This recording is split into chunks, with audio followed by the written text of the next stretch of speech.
The morning of May 18th, 1863, dawned with an ominous quiet that settled over Vicksburg like a shroud. Margaret Thornton pressed her face against the cool glass of her parlor window, watching the last Confederate supply wagon disappear down the muddy streets toward the riverside fortifications. In the distance, the Mississippi River curved like a brown serpent around the bluffs, its waters carrying the promise of Union gunboats that would soon transform her beloved city into a living hell. "Mama, why are all the soldiers leaving?" asked her 7-year-old daughter, Emily, tugging at Margaret's dark blue dress. The child's innocent question hung in the air like smoke from the chimneys that would soon be silenced by the thunder of artillery. Margaret knelt beside her daughter, smoothing the girl's golden curls. "They're not leaving, sweetheart. They're going to protect us." But even as she spoke the words, Margaret felt the weight of uncertainty pressing against her chest like a stone. Her husband, Colonel James Thornton, had been gone for 3 weeks with the 3rd Mississippi Infantry, leaving her to manage their household and the family's general store on Washington Street. The rumors had been circulating for days. General Ulysses Simpson Grant's Army of the Tennessee was approaching from the northeast, while Admiral David Dixon Porter's fleet controlled the river. The Confederate defenders, led by Lieutenant General John Clifford Pemberton, were digging in for what everyone knew would be a prolonged siege. The city's strategic position on the bluffs overlooking the Mississippi made it the key to controlling the entire river system, and both sides understood that Vicksburg must either hold or fall completely. According to contemporary accounts from the Vicksburg Daily Citizen, the city's population had swelled to nearly 30,000 souls, including refugees from the surrounding countryside who had fled the advancing Union forces. These displaced families crowded into churches, abandoned buildings, and the homes of relatives, creating a powder keg of desperation and fear that would soon explode. Under the pressure of siege warfare, Margaret's neighbor, Mrs. Catherine Miller, appeared at the front gate with her 3 young sons in tow. The woman's usually immaculate appearance showed signs of strain, her bonnet askew, her dress wrinkled from a sleepless night of packing. "Margaret, dear, have you heard? The Yankees are less than 10 miles away. Mrs. Johnson says they're burning everything in their path." The sound of distant cannon fire rolled across the hills like summer thunder, causing both women to freeze mid-conversation. It was the first taste of what would become a relentless symphony of destruction that would define the next 47 days of their lives. Children playing in the streets stopped their games to listen, their young faces turning toward the sound with the instinctive fear of prey animals. Sensing a predator, "We should gather the children and head to the caves," Mrs. Miller whispered, her voice barely audible above the growing rumble of artillery. The cave's natural limestone formations in the bluffs behind the city had become the subject of desperate conversations among the civilian population. These underground refuges would soon house hundreds of families, transforming from geological curiosities into lifelines for survival. Margaret felt Emily's small hand slip into hers, the child's fingers cold despite the warm spring morning. The decision that faced every civilian in Vicksburg was simple yet terrible: stay in their homes and risk death from Union shells, or abandon everything they had built and retreat into the earth like animals. As another cannon blast echoed across the city, Margaret realized that the choice had already been made for them. The siege of Vicksburg was about to begin, and with it, the most harrowing chapter in the lives of the 30,000 souls trapped within the city's defenses. The first Union shell struck the courthouse at precisely 11:27 on the morning of May 19th, 1863. Margaret Thornton was measuring flour in her family's store when the explosion shattered every window on Washington Street, sending glass fragments cascading like deadly rain onto the wooden sidewalks below. The sound of thunderous roar followed by the crash of falling masonry would become as familiar to Vicksburg's residents as their own heartbeats. "Get down," Margaret screamed to her daughter, who was arranging bolts of cloth in the back of the store. Emily dropped to her knees behind the counter just as a second shell whistled overhead, its passage marked by a sound like tearing silk. The projectile struck the blacksmith shop across the street, erupting in a fountain of sparks and debris that set fire to the adjacent buildings. Dr. William Balfour, the city's most respected physician, had been making his morning rounds when the bombardment began. He burst through the store's front door, his medical bag clutched against his chest and his face pale with shock. "Mrs. Thornton, you must evacuate immediately. The Union batteries have found their range, and they're systematically targeting every building in the commercial district outside." The streets filled with panicked civilians. Carrying whatever possessions they could manage, families pushed hand carts, loaded with furniture, children, and hastily packed belongings toward the relative safety of the residential areas. The sound of their flag-crying babies, shouting men, the rumble of wheels on cobblestones mixed with the continuing artillery barrage to create a cacophony of terror that would haunt survivors for the rest of their lives. Margaret locked the store with trembling hands, knowing she might never see it again. The shelves inside still held hundreds of dollars worth of goods, coffee, sugar, bolts of fabric, farming tools, but such material concerns seemed absurdly trivial. As another shell exploded blocks away, sending a column of smoke and flame into the morning sky, the Thornton family joined the exodus toward the caves, carrying only a canvas bag of clothing and a basket of food. Emily clutched her porcelain doll, a Christmas gift from her father, while Margaret struggled with a heavy suitcase containing their most precious possessions. Family photographs, her mother's jewelry, and the deed to their property. The caves themselves presented a scene from Dante's Inferno. Hundreds of families had already claimed spaces in the limestone chambers, creating an underground city of desperate humanity. The air was thick with smoke from cooking fires and the acrid smell of human waste. Children wailed in the darkness, while their mothers tried to comfort them with songs and stories, their voices barely audible above the constant thunder of artillery. Mrs. Sarah Hutchinson, a widow with 4 children, had carved out a small space near the cave entrance. She welcomed Margaret and Emily with the grim camaraderie that develops among people facing shared catastrophe. The shelling's been going on for 3 hours now, she said, her voice hoarse from smoke and fear. They say General Pemberton is preparing to surrender the outer defenses and pull all the troops back to the inner fortifications.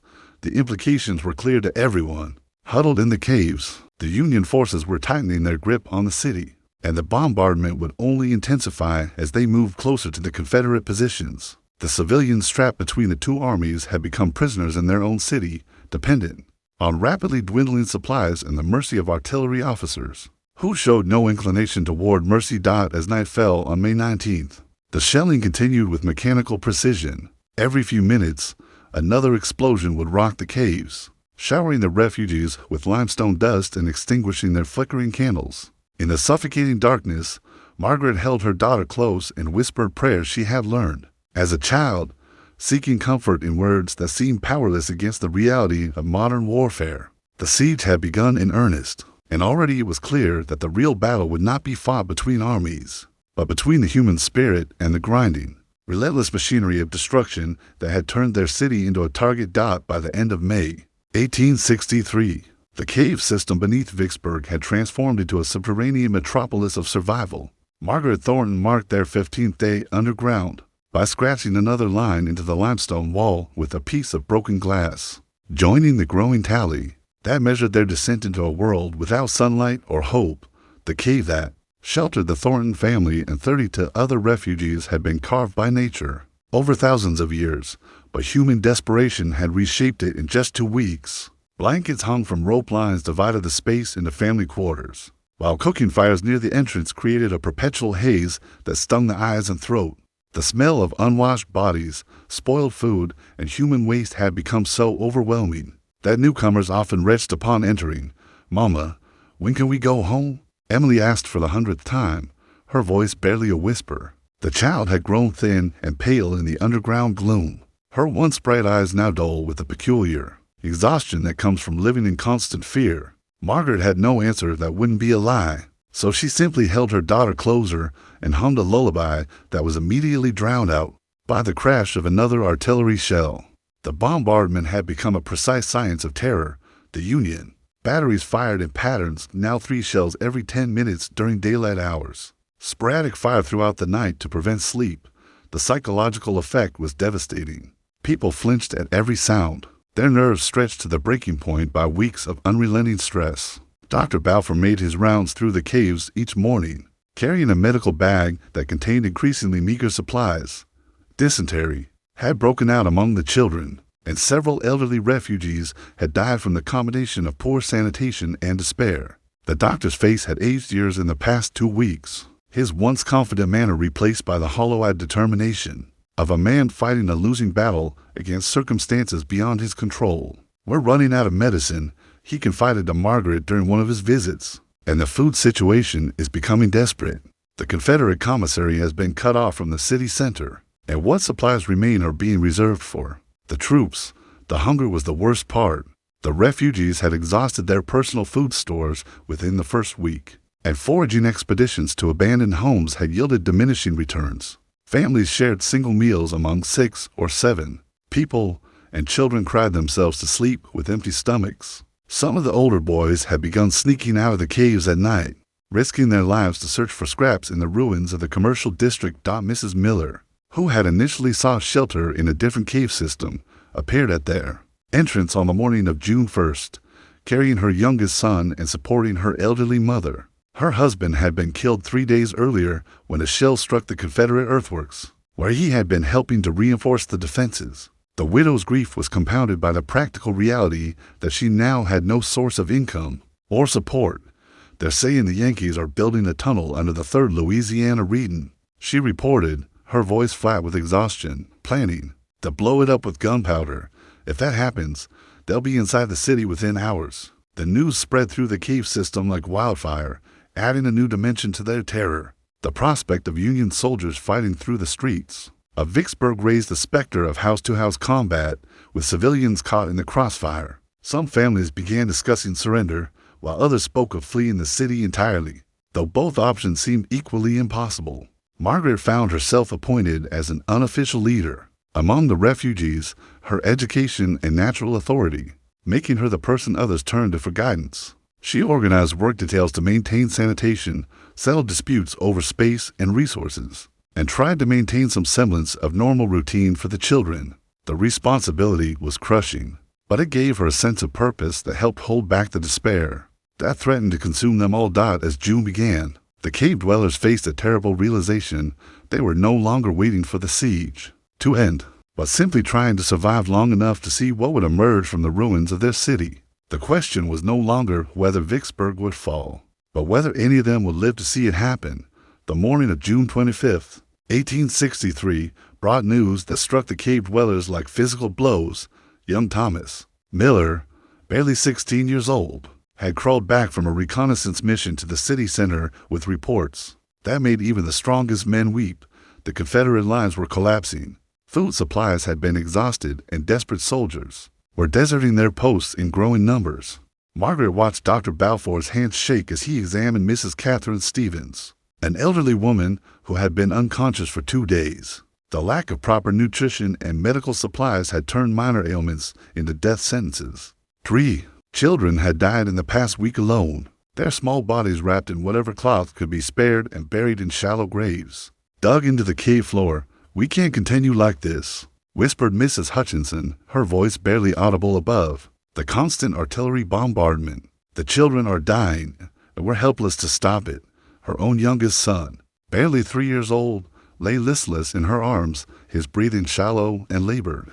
The sight of his suffering had broken something fundamental in his mother's spirit. Emily Thornton had stopped asking questions about going home. The 7-year-old sat in silence for hours at a time, her porcelain doll clutched against her chest, staring at the cave entrance with eyes that seemed far too old for her face. Margaret recognized the signs of what the adults whispered about. In the darkness, the peculiar madness that came from prolonged exposure to terror and privation.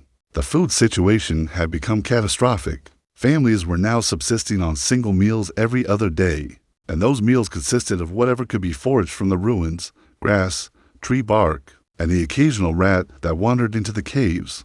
The taste of real food had become a distant memory, replaced by the constant gnawing pain of hunger that made sleep impossible and clear thinking a luxury they could no longer afford. According to reports from Confederate deserters who occasionally sought shelter in the caves, the military situation was equally desperate. General Pemberton's forces had been reduced to fewer than 18,000 effective troops, many of whom were too weak from hunger to fight effectively. The Union siege lines had tightened into a stranglehold that made resupply impossible and escape a fantasy. On the night of June 26th, the unthinkable happened. A shell from the Union battery struck the cave entrance, collapsing part of the natural rock formation and trapping 43 people inside. The sound of the explosion was followed by screams and the crash of falling stone, then an ominous silence that was somehow more terrifying than the noise. Margaret found herself leading the rescue effort, organizing teams to dig through the rubble.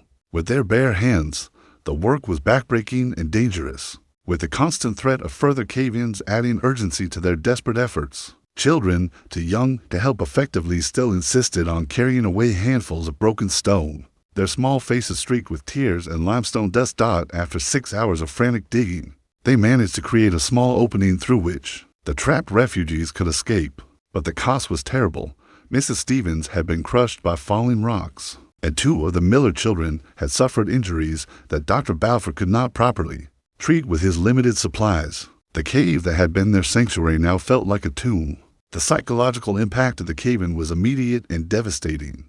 People who had endured weeks of bombardment with stoic determination now broke down completely, sobbing uncontrollably, or sitting in catatonic silence. The thin veneer of civilization that had held their community together began to crack under the pressure of accumulated trauma. Margaret realized that they had reached a breaking point from which there might be no return. The choice was no longer between comfort and hardship, but between life and death. As she held her daughter close and listened to the sounds of human suffering echoing through the caves, she understood that something fundamental had changed. They were no longer the same people who had fled into the caves 6 weeks earlier, and even if they survived the siege, they would carry these scars for the rest of their lives. The bombardment continued through the night, each explosion a reminder that their ordeal was far from over. But now the shells seemed to be falling not just on the city above, but on their very souls. July 1st, 1863, marked the beginning of what would become known among the cave dwellers as the Week of Desperation. Margaret Thornton woke to find her daughter burning with fever. Emily's small body racked with the dysentery that had already claimed 6 children from their cave system. The sight of her child suffering filled Margaret with a rage that surprised her with its intensity. A mother's fury at a world that would visit such cruelty upon the innocent. Dr. Balfour's medical bag now contained nothing but empty bottles and torn bandages. The physician himself had lost 30 pounds and developed a persistent cough that he tried to hide from his patients. When Margaret approached him about Emily's condition, his honest assessment was devastating. Without proper medicine and nutrition, I can only make her comfortable. I'm sorry, Margaret. I'm so terribly sorry. The cave community had fractured into desperate factions. Some families hoarded their meager food supplies, while others shared everything they had.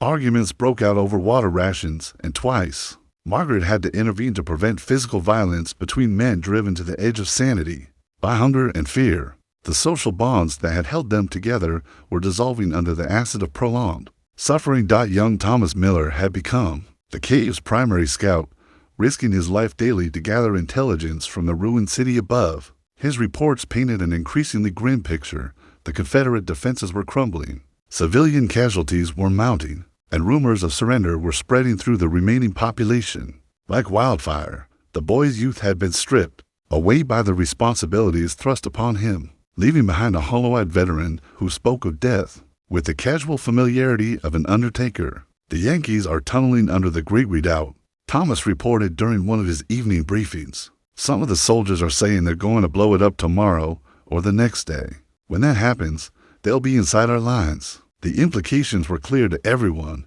The siege was entering its final phase, and the civilian population would soon be caught in the middle of desperate house-to-house fighting. The night of July 2nd brought an unexpected visitor to their cave. Colonel James Thornton appeared at the entrance like a ghost, his Confederate uniform torn and filthy, his face gone with exhaustion and despair. Margaret barely recognized her husband after 6 weeks of separation, but Emily's fevered cry of "Papa" confirmed what her eyes struggled to accept. The army is finished, James told his wife in a voice stripped of all emotion. Pemberton is meeting with Grant tomorrow morning to discuss terms. The city will surrender within days, maybe hours. He held his dying daughter with infinite tenderness, his tears mixing with the limestone dust that covered everything in their underground world.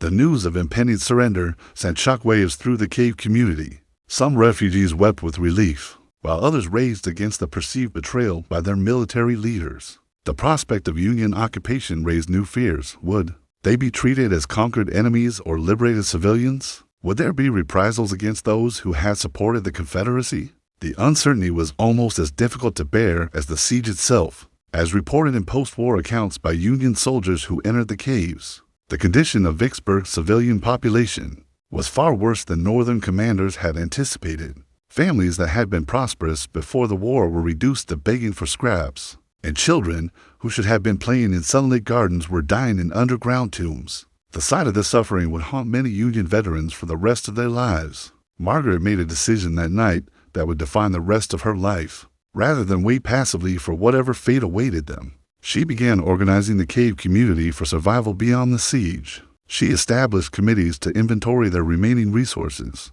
identify those most in need of medical attention, and plan for the integration of their underground society back into whatever remained of the surface world.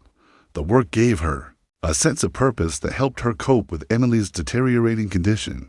As her daughter slipped in and out of delirium, Margaret channeled her grief and rage into a fierce determination to ensure that the other children in their care would not suffer the same fate. She had no power to change the past, but she could still influence the future. The siege of Vicksburg was entering its final hours, and with it, the most crucial test of human endurance that any of them would ever face. The morning of July 4th, 1863, dawned within silence that was more unnerving than the constant bombardment had been. Margaret Thornton held her daughter's lifeless body in her arms, Emily having succumbed to dysentery and malnutrition during the night. The child's final words had been a whispered request to see the sun again, a wish that would never be fulfilled. The cave fell into respectful silence as word of Emily's death spread among the refugees.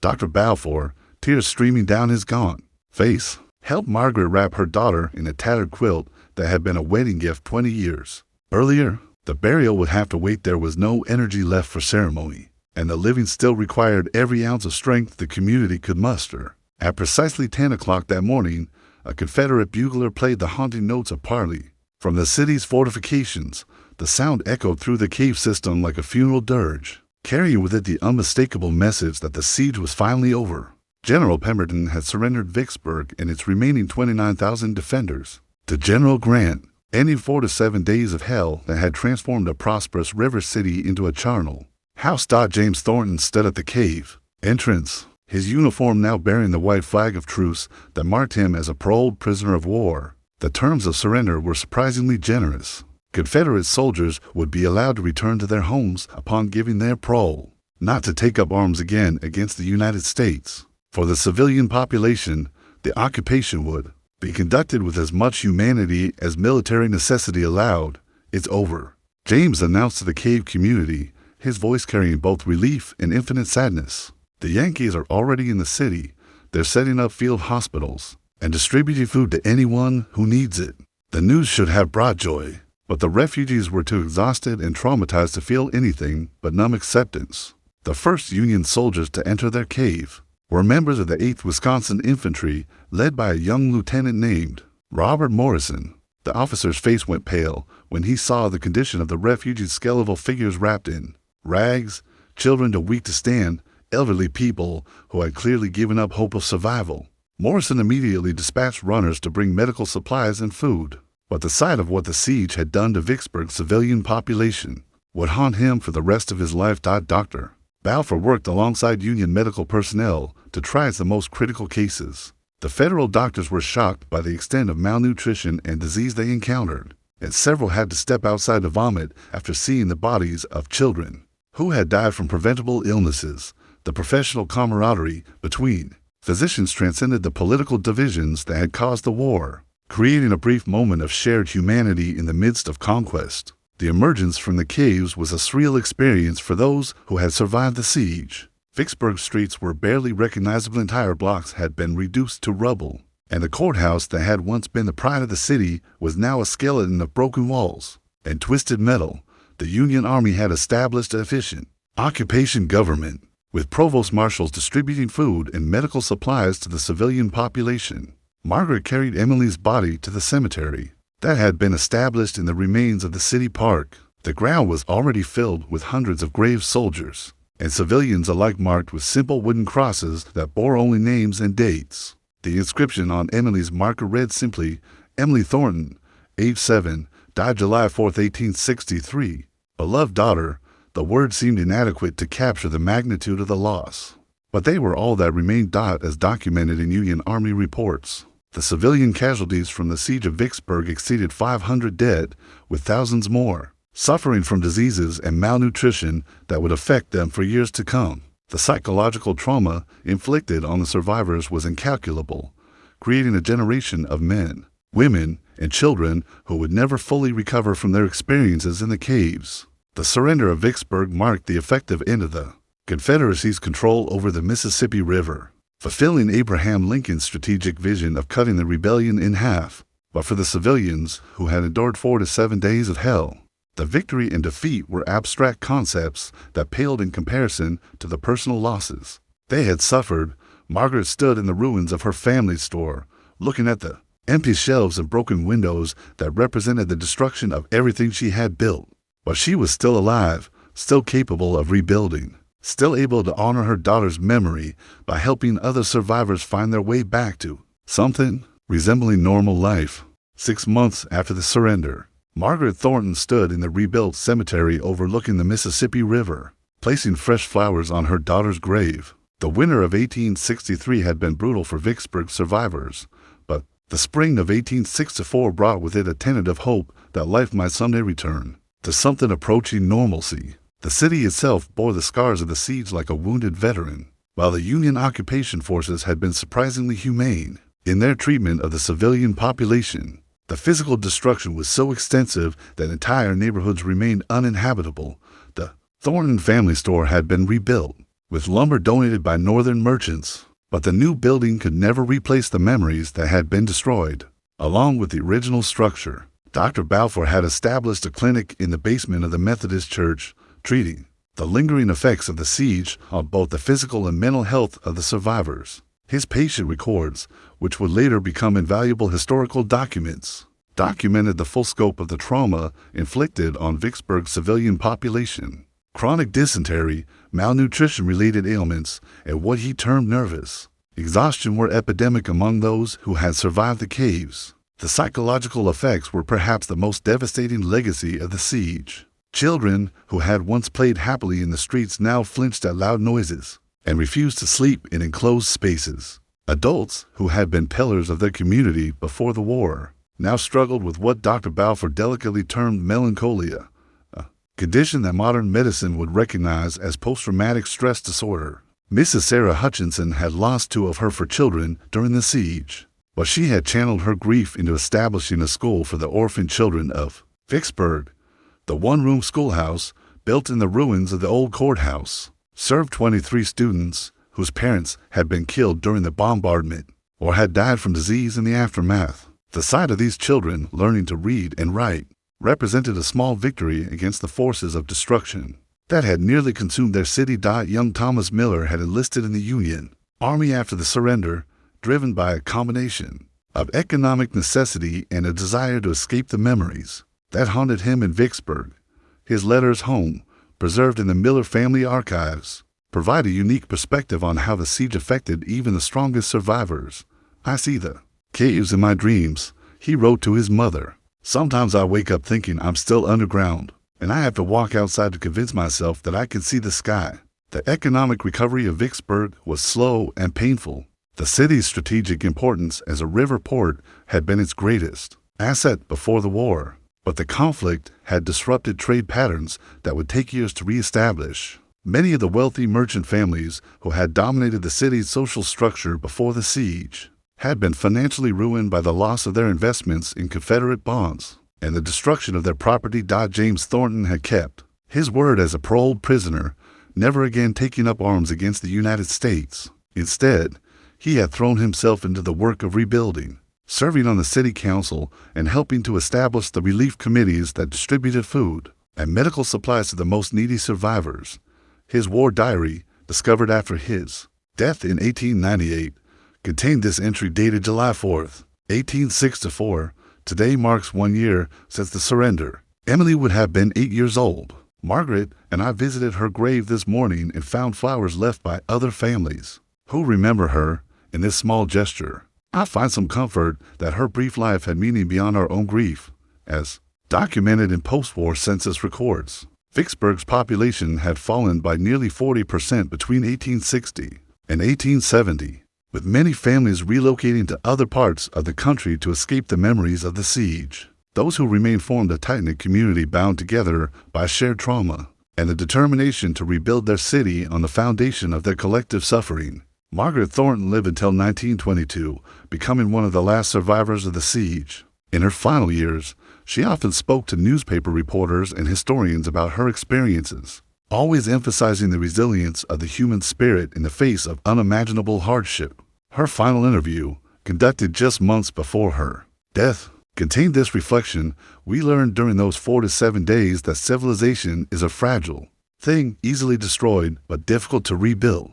The true measure of a community is not how it prospers in times of peace, but how it cares for its most vulnerable members when everything else has been stripped away. The siege of Vicksburg had ended on July 4th, 1863, but its effects would echo through the generations of families who had endured it. The caves beneath the city were eventually sealed, but the memories of what had transpired in those limestone chambers would be passed down through family stories, diary entries, and the physical scars that marked the survivors for the rest of their lives. In the end, the siege became more than just a military campaign. It became a testament to the capacity of ordinary people to endure extraordinary suffering and still find the strength to rebuild their lives. The civilian survivors of Vicksburg had faced the ultimate test of human endurance and emerged, if not unbroken, then at least unbowed by the forces that had sought to destroy them. Their story serves as a reminder that in every war, the greatest casualties are often not the soldiers who choose to fight, but the innocent civilians who simply find themselves in the path of history's most destructive forces. Yet it also demonstrates that even in the darkest hours of human conflict, the bonds of community and the will to survive can triumph over the machinery of destruction. This account is based on historical records, survivor testimonies, and contemporary newspaper accounts from the Vicksburg Daily Citizen and other period sources. The civilian experience of the Siege of Vicksburg represents one of the most thoroughly documented examples of siege warfare's impact on non-combatant populations in American military history.